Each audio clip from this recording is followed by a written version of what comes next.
Hello everybody, welcome back to HardReset.Info channel. In today's video, I'll show you how to easily fix touchscreen not responding on your ALCATEL 3.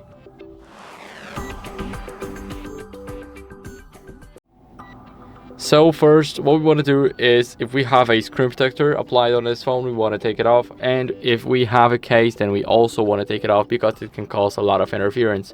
So what I mean by interference is that if the screen protector is poorly applied, or if it's just applied like misaligned, poorly applied, everything that actually concerns us, then we should remove it.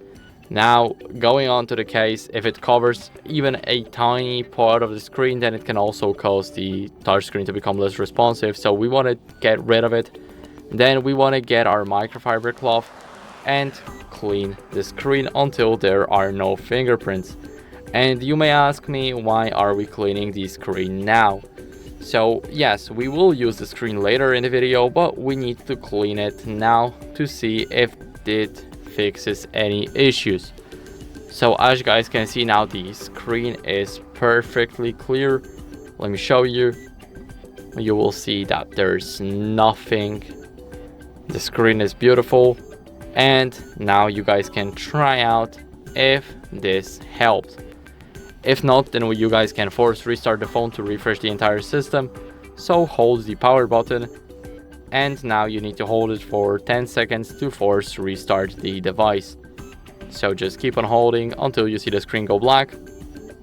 Now, until you feel a vibration, don't let go. You can now, and I'll see you guys once the phone turns on.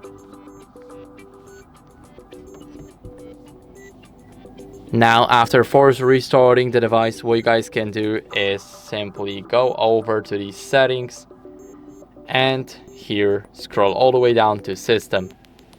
You will see the system updates right here, and you will need to check for a newest system update. As you guys can see, I'm running the latest version, but if you don't, then I recommend you guys updating it.